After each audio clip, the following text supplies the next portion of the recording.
14 deserving individuals and 2 teams will be enshrined in the South Dakota High School Baseball Association Hall of Fame Class 2021. I'm Jason Andera, and I am so happy to be able to talk about some of the new class that's going to make it into the Hall of Fame. But before we start, let's talk about the foundation that was built last year with the class of 2020. Here's a recap of who made it from the 2020 class.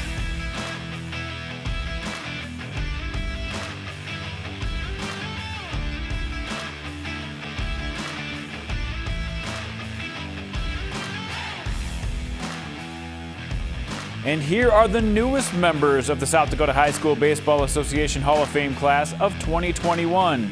Eric Danforth, Erik DeJong, Tom Keiser, Chris Kessinger, Trey Krier, Labrie, Ryan Millsap, Todd Standish, Jeremy Sudbeck, Doug Vanecek, Mason Vig, and Brett Young. Then 2 coaches, Bob Malloy and Joel Sage, will also go into this class. And the 2 teams we'll be looking at are Mitchell's 2006 championship team and Parkston's team from 2007. Time to introduce the 2021 class. We're going to introduce them in chronological order, starting with Ryan Millsap. Ryan Millsap has a lot of great memories playing ball in high school, but he remembers the state championship from '02 the best. Well, I mean, it'd have to be the state title game for sure, my senior year. I pitched, we won, it was a pretty cool cap to a senior year. And that was the first year Bryce had actually transferred to Tri-Valley. So that was the only year we got to play together. So that was pretty cool. And just, whenever you win a state title, it's the only high school state title I won. So, I mean, it's pretty special, especially with the guys that I went to high school with directly. Granted, we had 4 other schools involved in it, but, it was pretty cool. All my buddies from Tri-Valley and everything, it was pretty dang cool. His team, the Rangers, went on to win that title 8-3 over Chamberlain Kimball. Millsap pitched the championship game and earned the win. Even though it was almost 20 years ago, Millsap remembers some of those highlights. I remember we scored right out of the gates. I know that. We scored around the top of the first, and I came out, and it was kind of a struggle. I bet I threw 30 pitches that inning, and I think they scored a couple right back on us. And then, as the game went, we kind of settled in a little bit, and I think we had one really big inning. I think we had like a 5 or 6 run inning, like in the 5th, something like that, I believe. And that kind of sealed it, and then it wasn't as close as it was the rest of the game, but it was, we settled back in. I think I read in there I threw like 129 pitches or something like that. After those 129 pitches, Ryan could celebrate with his team. Career highlights included being named to the Class B All-State Honorable Mention team in 2001 in his first year of playing the SDHSBA, and then earning All-State accolades as a senior in 2002, as well as being named the Class B Player of the Year. Millsap went on to play basketball and baseball at the University of Sioux Falls. He was an All-GPAC performer in 2006 for USF. He was also a 1,000-point scorer at USF basketball. Tom Keiser helped usher in baseball in the spring in Beersford, and he quickly became one of the team's best players of all time. He started as a sophomore in 2002, and he admits the team had a lot of work to do. We took some serious lumps. We weren't very good. We were really young, and I think it definitely shocked a lot of us, or affected us in a good way, where we wanted to make sure that didn't happen again. By the time his junior and senior year rolled around, Keiser and Beersford took the state by storm, making it to the state tournament in '03 and winning a title in 2004. Boy, we were on a mission that senior year. I feel like we knew who we were, we knew how we wanted to play. Things now that you look back on, you go, yeah, there are a lot of qualities there that I would not want to go against now as a coach against a team like that. We planned on winning every game that when we showed up. We won darn near all of them. It was a fun club to be around, for sure. So, I mean, that year, boy, the senior year, I'd say the state tournament games were pretty exciting. We had a real close one in the semifinals against Platt. Walk-off base hit by Ryan Dockin, our center fielder. He also threw a guy out at the plate against a gale force wind in Chamberlain in that same game. Outrageous throw to keep that one close. It was like you win that semifinal game and you go, yeah, no one's touching us. Keiser was named All-State in his junior and senior season and was also named the 2004 Class B Player of the Year. He went on to have a great career at Northern State, where he hit .303 and left the school as the career leader in triples. One of the top all-around athletes to ever play at Yankton continues our list of 2021 inductees. Although Mason lettered in basketball, football, and track, his love for baseball always shined through. He was a kid, I guess. He absolutely loved baseball. He loved the history of it. He loved hitting the baseball, he pitching, and so on. He just loved everything about it. Baseball was definitely as passionate as love, without a doubt, and that trickled down to me, whether knowingly or not knowingly. I think that's kind of where I picked it up. Was just I realized how much he loved it. And Mason had this batting cage. I call it a batting cage, but it's just a ball hanging from a string, on a stand, and it's got, and you hit at it, and then it hits the I don't know what, the backboard type. Little piece of canvas. Too. Yeah, and he would be out there for hours in the backyard, just hearing that ball hit that piece of canvas. He was one of the most feared hitters in a loaded Yankton lineup in 2003, but injuries kept him out of most of the spring season in 2004. But Mason made a memorable comeback in his first at-bat after that injury. Andy Bernardo was his coach, and he goes, Patty, I'll put him in. He hasn't played all summer. I'll put him in, and I won't let him slide. So he gets up to bat and hits a home run. First at bat, right? Like he hadn't seen live pitching in 14 months, maybe. First time up, he puts it over the right field fence. So that was kind of neat. I remember that one the most because that was a big deal, because it was kind of like, man, Mason's back. He was back all right, but a recurring theme of bad luck kept knocking at the door. Mason went on to play baseball at Augustana, where he had some standout games, but the bad luck continued his junior year when he was diagnosed with cancer. He fought cancer and made a full recovery and returned to the baseball field as a senior. Mason won the 2009 Mark Melhoff Amateur Baseball Award for his comeback against cancer. Unfortunately, he passed away a few years later in February of 2012. The memory of the person Mason was resounds to this day. He had a lot of good options, and he chose the route of baseball, and I don't think he would second guess that or go back on that at all, because I think he made some friends that matter to him in life. But it's things like the donut wagon. He would bring donuts for everybody, when they went on a field trip and stuff. He was just that type of kid, always looking out for everybody else. He liked that. Very, very talented, well-rounded, athletic, and smart individual. Makes me feel good when people talk about it. We'll be right back with more newly inducted Hall of Famers, and stay tuned for later in the show when we highlight two teams that will also go into the Hall of Fame. The South Dakota High School Baseball Association Hall of Fame show on Midco Sports Network is presented by Modern Woodman of America, Austin Van Hove, and Avera Orthopedics.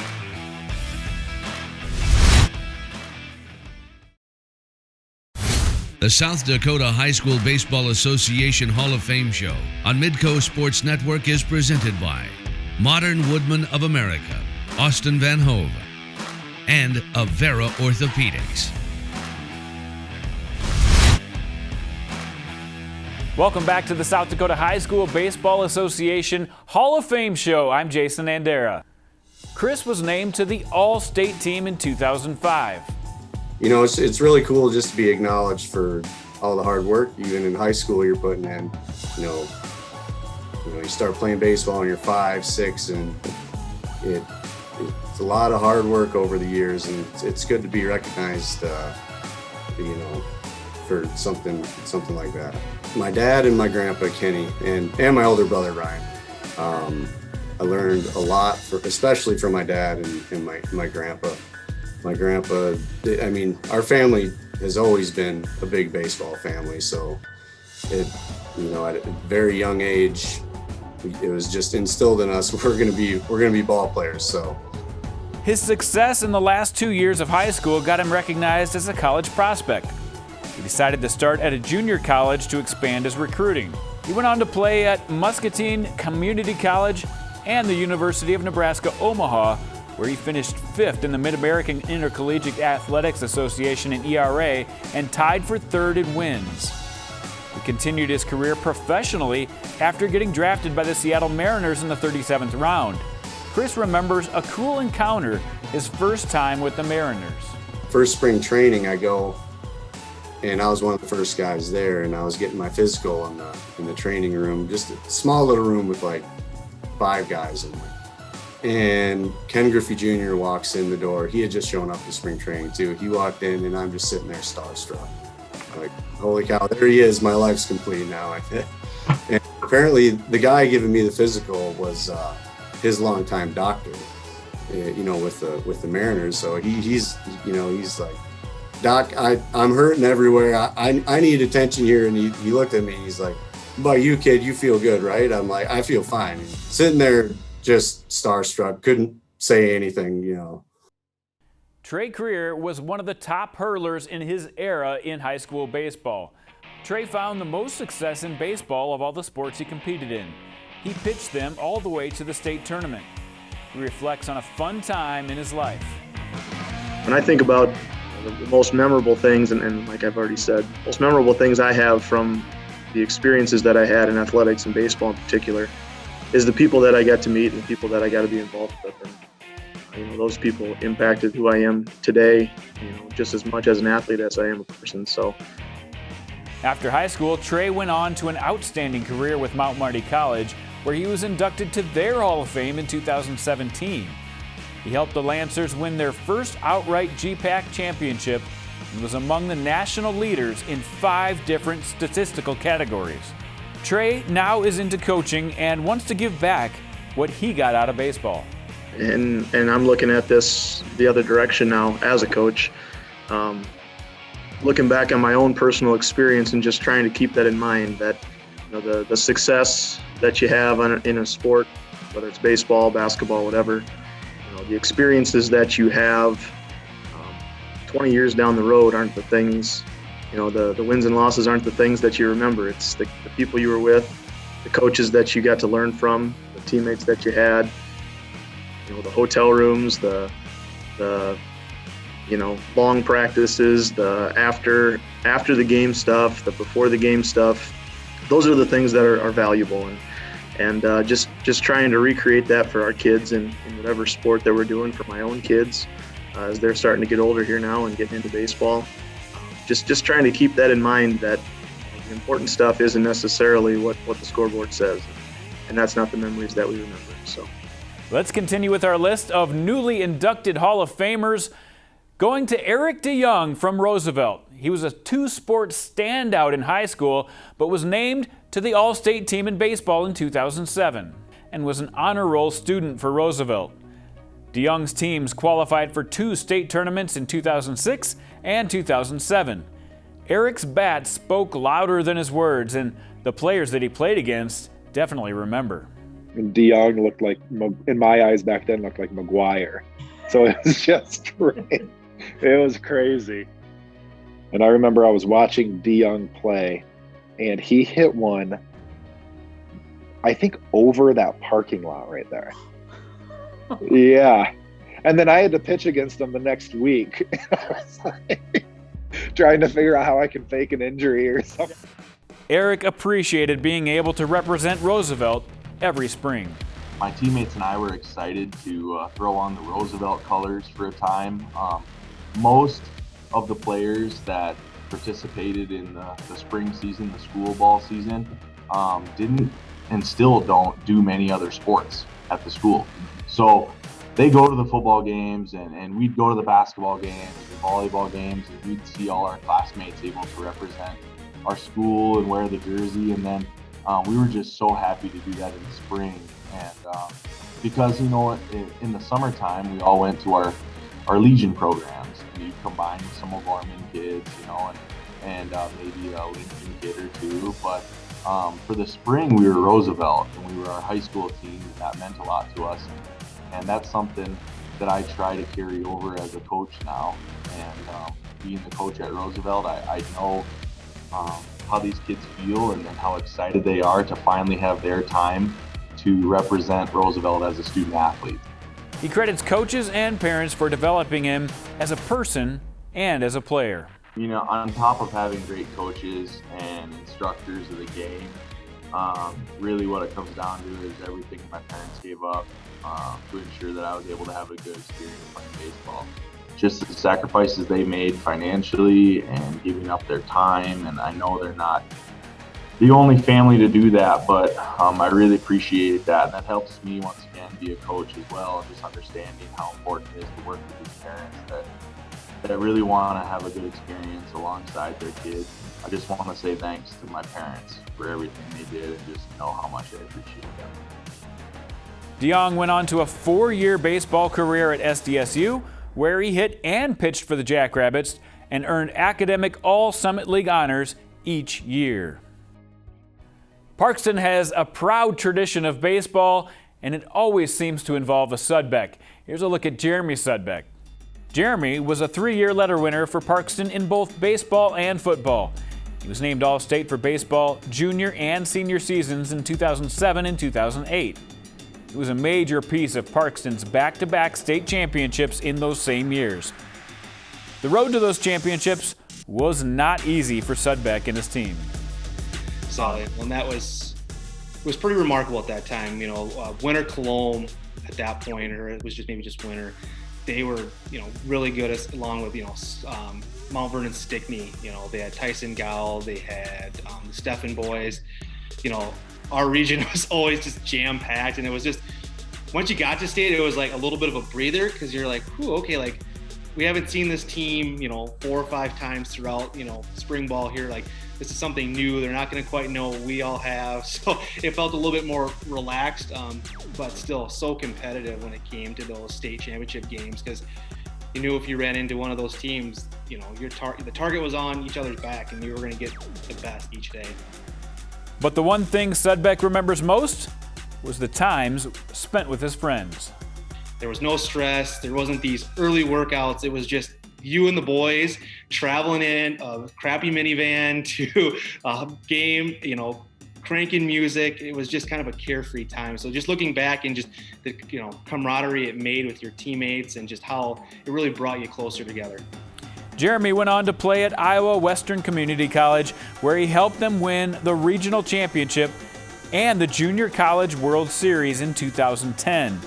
He hit well over 300 in both of his years at Iowa Western. He finished his collegiate career at Minnesota State, where he also hit over 300 and helped the Mavericks win the NSIC tournament and the D2 Region Championship, and was also named to the NSIC All-Tournament team. Aaron Labrie was named the Wrestler of the Year at Washington as a junior, but turned his attention toward baseball as a senior. He was named Washington Pitcher of the Year twice. He ended his high school career with a 20-0 record with a 1.30 ERA. His senior season, he was first-team All-State, going 4-0 and logging 29 Ks in 19 innings. Aaron remembers the talent in the league when he was playing high school baseball. I remember it was a lot of my good friends. The catcher on the team was my best friend. Our number 2 pitcher was my best friend, and he was in my wedding. So we're still friends to this day. And then just, I think the talent that was around Sioux Falls that time. And there was Justin Klein out in Aberdeen, Lane Thompson in Yankton, Ryan Hander, obviously, Sam Lind, Erik DeJong, Tony Vigor. I mean, looking back, it's crazy how much talent there was just just in those 3 years, 08, 09, and 2010.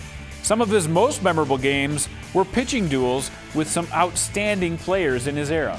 I think I want to say it was my sophomore or maybe junior year. I pitched against Yankton, Lane Thompson. I forget the exact score, but I know it was a close game, and it was, everyone knew Lane Thompson was good back then, but no one knew he'd end up in the big leagues. And it was a really, really good game. And then a couple games pitching against Andera. I think we had a few 1-0 or 2-1 games where he won some, I won some. And he went on to play at Wichita State University. Aaron holds the record for lowest single-season ERA in Wichita State history with a 0.83 ERA in 2013, and fourth for the most appearances in a single season at 33. Labrie is also fourth in career ERA at Wichita State with a 2.421, and he's eighth in appearances. Todd Standish was a 4-year member of the Brookings Bobcats and one of the best contact hitters ever to play South Dakota high school baseball. His gap-to-gap hitting earned him first-team All-State honors in 2009, second-team in 2008, and honorable mention in 2007. His junior year, he hit .479 with 17 RBIs in 14 games. As a senior, he actually improved that mark. He hit .527 with 10 extra base hits, including a home run with 18 RBIs. Of all the great memories he had on the field, the cold and creative practices stick with him the most.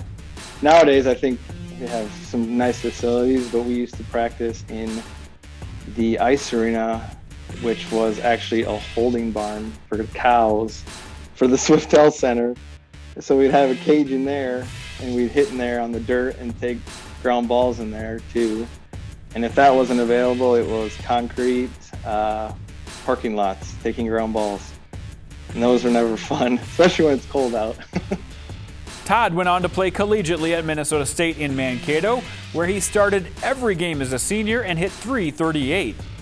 He earned first-team All-NSIC and was named third-team All-America, the first Maverick infielder to ever do so.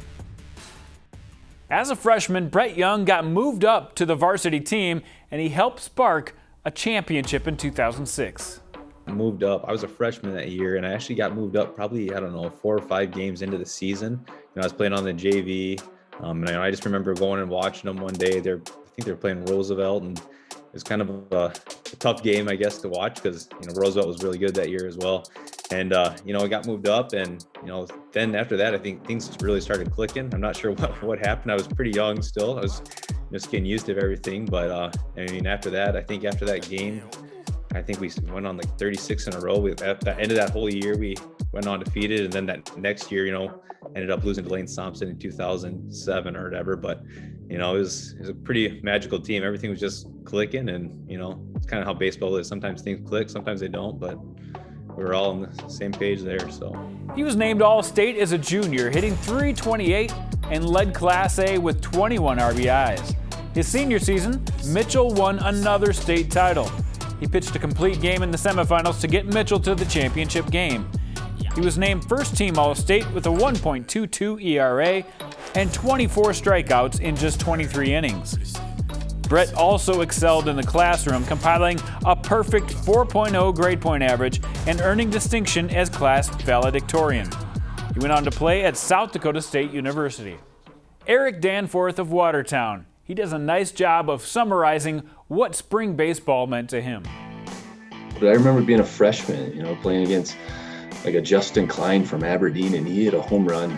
We were beating them, and in like the 8th inning, he hit a home run that went over the scoreboard that was in right center field. I remember stuff like that, but I kind of looked up to those guys, and I did look up to those guys, and I wouldn't say I was in the right mindset while watching a ball go over the fence or watching Dusty Coleman play high school baseball either, but that's what I remember of spring baseball, is watching those guys and also playing. It's a little confusing, but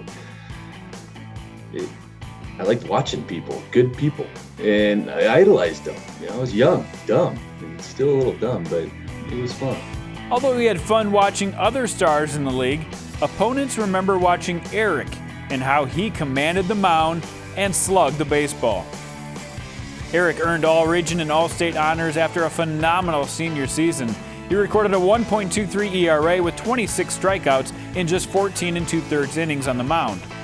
He batted .437 and hit 5 homers, had 46 runs batted in and a .711 slugging percentage during his senior year. His junior year, he hit .636, and as a sophomore, he was an honorable mention All-Region player. He lettered 4 times in high school baseball. He was also an academic All-State selection and an honor roll student. He went on to play at SDSU, where he hit .360 as a senior and started in 49 games in the outfield. Doug Vanecek was a huge part of Bon Homme baseball. He remembers making friends with all the players from around the area. Obviously, just like the memories that we had created with like all of the people that came together, essentially. Like there was one year where we had like Menno, Scotland kind of co-op into our team, which, bringing in those players, was a really fun experience. Those are still some of my best friends to this day, just because of, I feel like it was all related to that co-op kind of, forming, obviously, like the memories that I created during those times, especially in our last year. That was by far the most memorable year for sure, in like the year that we won the state title, which just a great year in general. I still have kids like reach out to me and talk to me about some of that stuff, which is still fun to kind of talk about. Doug was part of the 2011 championship team from Bon Homme. He was a standout, versatile player who took the ball in key situations, including the semifinal game that got them to the championship. Going to state then, we played St. Thomas More, I believe. In that game, they were 2-time defending state champs, I think, before that year, but I believe we 10-runned them. Like, we were just too overpowering. I felt like our offense was extremely good. And then that championship game against Flandreau, like I said, I just don't remember much of it. I think the whole time I remember being in control of the whole game, but that doesn't reflect the score. I think the score was only 4-2 or something. As a junior, he was named All-Region when he logged 42 strikeouts in just 20 innings of work and gave up just 6 hits. Doug went on to a successful career pitching at Morningside College, where he was named Pitcher of the Week multiple times. So there's a look at the 12 players inducted to the 2021 South Dakota High School Baseball Association Hall of Fame, but we've still got a couple of coaches and some teams to recognize. Stay with us. The South Dakota High School Baseball Association Hall of Fame show on Midco Sports Network is presented by Modern Woodman of America, Austin Van Hoge, and Avera Orthopedics.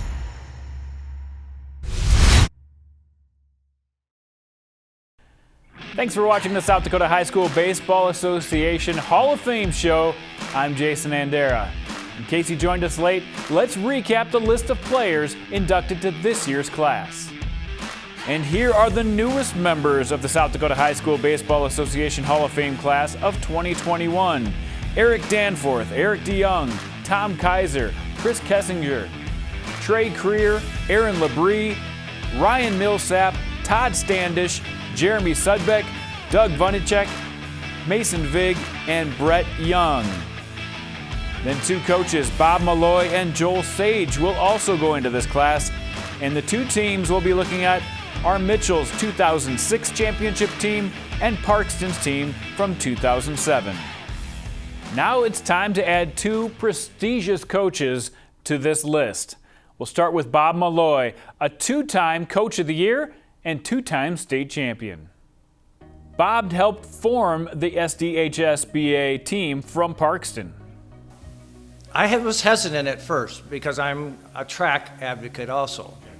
And so the first person I went to was the track coach. And he said, the majority of those kids wouldn't be out for track anyway. He said that there was a key donation that helped birth Parkston Spring Baseball. For us to get started with a new team, we had a very generous donation from the Maxwell family in honor of Tom Maxwell. It was very, very new for us at that point. And I think the word excitement would be, our town of Parkston at one point had 3 amateur teams. So, getting an opportunity to actually play high school baseball for a lot of us was something that we never thought was coming to South Dakota. So when it actually did happen, we were thrilled. And I think a huge shout out has to go to the Maxwell family and Bob Malloy. The Parkston Sports Max team soon turned into a perennial favorite in Class B. Malloy led them to 2 titles in a row in 2007 and 2008. He was named Coach of the Year in both of those seasons.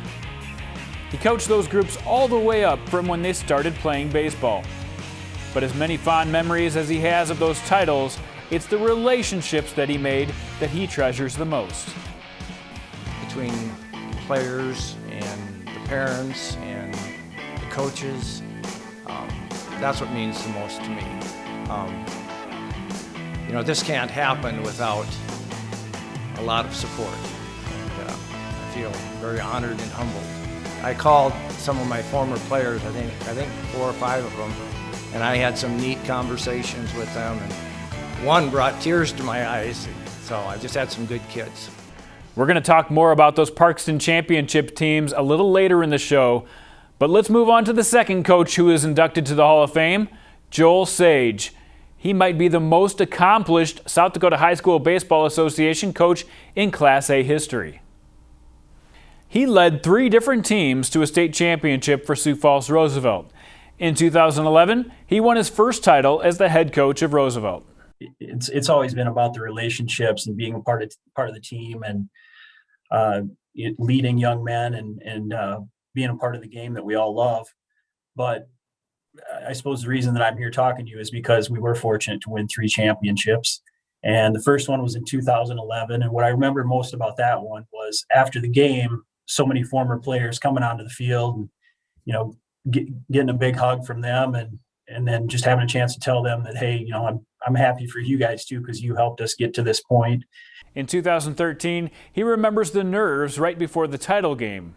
I'll never forget waiting at Canary Stadium after taking batting practice, getting ready for the game before us to finish so that we could go play. And our senior catcher came up to me and, while I'm processing a million things about the game and preparing, and he came up to me and just asked me, "Hey, Coach, are we having a year-end party?" And it just completely lightened the mood because, not something that was on my mind. And I kind of looked at him like, "Yeah, Chris, let's go win a couple games, and then we can really have a big party." And we ended up winning 2 games and winning state. His finest season was 2017 when he led the Riders to a perfect 33-0 season and was named the ABCA National Coach of the Year. Just an unforgettable season. I mean, to go through and finish 33-0, and there's a bunch of things that stand out about that season, but probably the Nick Hoekstra Grand Slam to send us to the state tournament in the first place after being down 4-3 going into the bottom of the 7th against Mitchell. And then just seeing everybody after the game. I have a picture with all of the players, and then a bunch of their friends came out. We have pictures with them, and then we have pictures of all the parents and all out on Canary Stadium. It's a lasting memory. Former player and colleague Erik DeJong remembers the influence that Joel had on him. Just a man that I could tell was working harder than anyone else, and he was dedicating everything he had into making our program great. And the things he was saying, the life lessons he was teaching us, made it easy to follow him. Some fantastic leaders and even better men. Congratulations to those coaches inducted to the Hall of Fame. Stay with us. We're still going to highlight 2 teams that will go down as 2 of the best to ever play spring baseball. The South Dakota High School Baseball Association Hall of Fame show on Midco Sports Network is presented by Modern Woodman of America, Austin Van Hove, and Avera Orthopedics.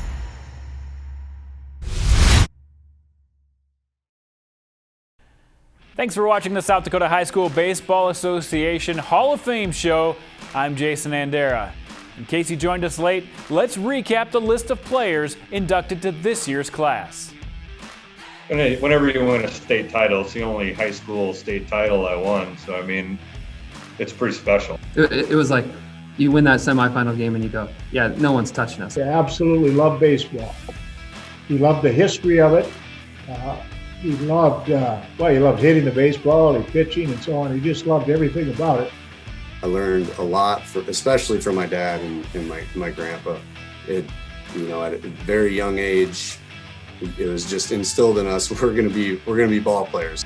Is the people that I got to meet and the people that I got to be involved with, and those people impacted who I am today. Just as much as an athlete as I am a person. So they go to the football games, and we'd go to the basketball games and volleyball games, and we'd see all our classmates able to represent our school and wear the jersey. And then we were just so happy to do that in the spring. For the spring, we were Roosevelt, and we were our high school team, and that meant a lot to us. It was just you and the boys traveling in a crappy minivan to a game, cranking music. It was just kind of a carefree time. So just looking back and just the camaraderie it made with your teammates and just how it really brought you closer together. Looking back, it's crazy how much talent there was just in those 3 years, 08, 09, and 2010. Nowadays, I think they have some nice facilities, but we used to practice in the ice arena, which was actually a holding barn for the cows. It was a pretty magical team. Everything was just clicking, and kind of how baseball is. Sometimes things click, sometimes they don't, but we were all on the same page there. So I liked watching people, good people, and I idolized them. I was young, dumb, and still a little dumb, but it was fun. The whole time I remember being in control of the whole game, but that doesn't reflect the score. I think the score was only 4-2 or something. I called some of my former players, I think 4 or 5 of them, and I had some neat conversations with them, and one brought tears to my eyes. So I just had some good kids. After the game, so many former players coming onto the field, and, getting a big hug from them, and then just having a chance to tell them that, hey, I'm happy for you guys too, because you helped us get to this point. Thanks for joining us for this South Dakota High School Baseball Association Hall of Fame show. We're going to continue with 2 teams that are deserving of recognition as 2 of the best to ever play. Let's start with Mitchell's 2006 team. This was a team that was very talented, but very young. Most of the guys that were on that team were juniors, where it was a junior heavy class. I believe we only had 1 senior. They really were interested in becoming really good baseball players. They weren't really focusing on the results so much, but just they really enjoyed coming to practice every day and putting the work in. Last year, with the first year of the Hall of Fame, and Jason Schmidt being inducted last year as our in the inductory class there, and he was a sophomore that year, but was probably one of our best players that we've had in our program. Played at the Legion level since he was an 8th grader, and competed at the high school level for 4 years, and was very good every single year. And then we had another, we've got Brett Young, who's going in to the Hall of Fame this year as well. Jumped right in there, and yeah, that was my first year playing with any of those guys too. So it was a cool experience. I was, obviously being a freshman, you're a little scared of everything and everything, but great guys to play with. So up and down the lineup, everybody was very competitive. We had at the top of the line, we had a lot of speed with Bo Van Overshield. We had Jason Schmidt, he was a sophomore that year with me. So we were kind of the younger guys, and then we had Kirby Oldenkamp. We had Trevor Vermillion, who ended up going to state as well. Just a lot of guys, and we were pretty young. We only had 1 senior. And then Corey Merrick, like I said, a senior. He threw a lot of innings that year. He matched up against, the big teams that we played, especially towards the end of the year. And he threw some really stressful innings there at the end of the year, and in the state tournament too, in our semifinal win against O'Gorman that year. And the turning point for that 2006 team came after a crushing defeat. We played Roosevelt at home. We lost 19-1 in 2006 to Roosevelt. Just got creamed. And I remember talking to the guys in the outfield that day, and they were ready to go to practice. I mean, they weren't ready to call it quits on the, they were ready to go to practice. If we could have practiced that night for a couple hours, they would have been all game for it. And that was our last loss that season. That championship run sparked a 36-game winning streak that ran up until the semifinals of the next year in 2007. We were pretty close to going back-to-back there, and that class of kids was, it won a lot of baseball games. I remember more of the practices with those guys than I do game. I remember Coach Norton being very enthusiastic about, drills and doing them correctly and wanting to have everything perfect. One of the things I really enjoyed doing was taking BP with those guys. I mean, it was phenomenal watching those guys. We really stressed hitting the ball to the opposite field. Hitting to the opposite field, that's one thing he really stressed, was being able to hit to all fields, and he definitely hit that home. And actually, I think I hit better to the opposite field than I do pull right now. So it was very fun to watch.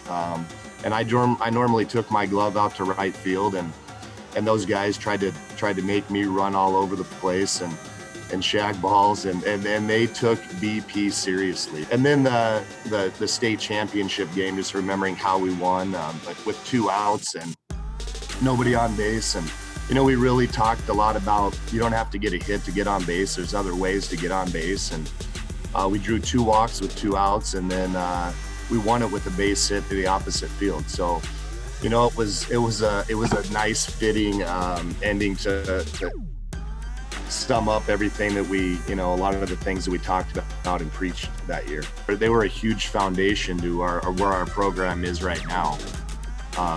And just that work ethic and just that grittiness to come to the field and just love to be at practice every single day. And that's the thing that I think I remember most about that crew.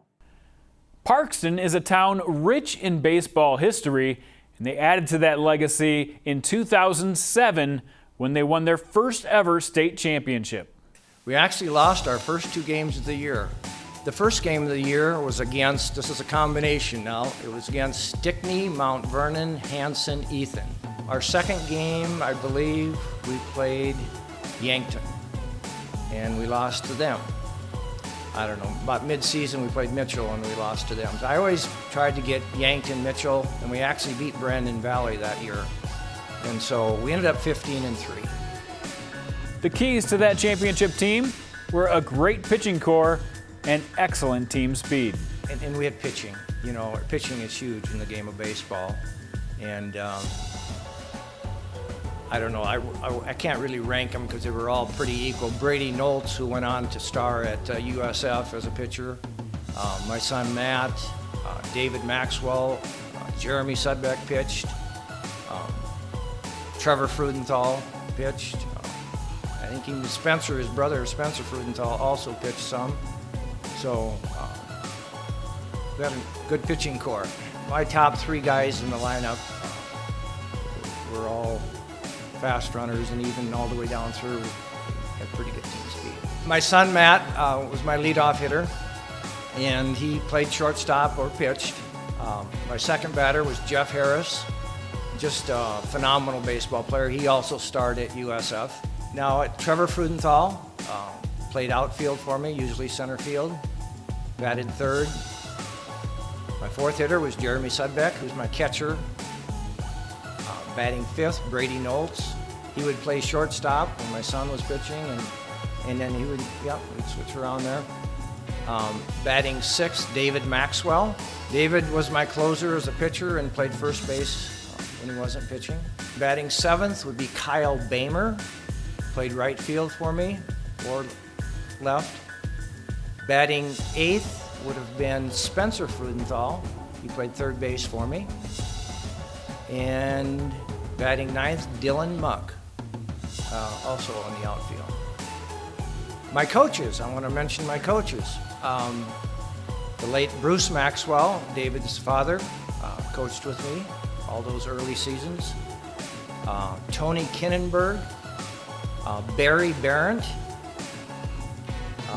Tim Alley, Trevor and Spencer Frudenthal's mother, Pam Frudenthal, and she was my right-hand person to get things done. If I needed calls to be made, caps to be ordered, uniforms, she was there to do it for me. I couldn't have done it without Pam Frudenthal. On that 07 team, we had 7 players that ended up playing college ball, some college ball. These kids just loved to play the game. They were just good kids, and not only were they good baseball players, but they were good people. The run to that championship was a memorable one. The 3 final games, the one to get into the state tournament, and then the 2 state tournament games. The one to get in, we had to beat Dakota Valley, and it was kind of a slugfest. We won 18-10. My son Matt had 2 home runs and a double in that game, and so that was kind of special for me, and of course all the guys. My 1 through 9 lineup were all tough sticks. So, I think one of the big ones for us is when we won one of the state championships. Was actually we got to host that year in Parkston. That for me was really special. The entire third and first baselines were just packed with the entire community of Parkston, and just having that support was something that I look back at and just like it puts a smile on my face, because you see all the fans there, cheering us on, trying to get that state title. First game of the state tournament, we played Garrettson, and we were hosting the state tournament in Parkston. Windier and heck that day, and Brady Noltz and Trevor Frudenthal combined for a 1-hitter, and we won 13-0. So we had a 5-inning game, which was advantageous. Yeah, got to rest the pitchers, and so that was good. And then later that day, I don't remember the time schedule on the state tournament, but obviously winning the first game, we now play Winter Cologne in the championship. And my son Matt started pitching that game and was doing really well. Had a no-hitter going for 4 2/3 innings, I believe. And then we had an error. I think he walked a batter, and then he gave up a hit. And so he was doing really well. I brought in David Maxwell to close. But probably the turning point of that game was 0-0 after 3 innings, and just pretty much 3 up and 3 down. And in the bottom of the 4th, I think Jeff Harris gets on with a single, and Trevor Frudenthal bats behind him, hits a home run to left field, which is opposite field for him, but that's the way the wind was blowing. And so that was huge momentum. We ended up scoring 5 more the next inning in the 5th. And so those were some special games. Parkston went on to win consecutive titles in 2007 and 2008, and they continue to be a proud baseball town. Thanks to the South Dakota High School Baseball Association for naming these Hall of Famers, and congratulations to each and every individual and both of the teams that are going into this year's class. Thanks for watching.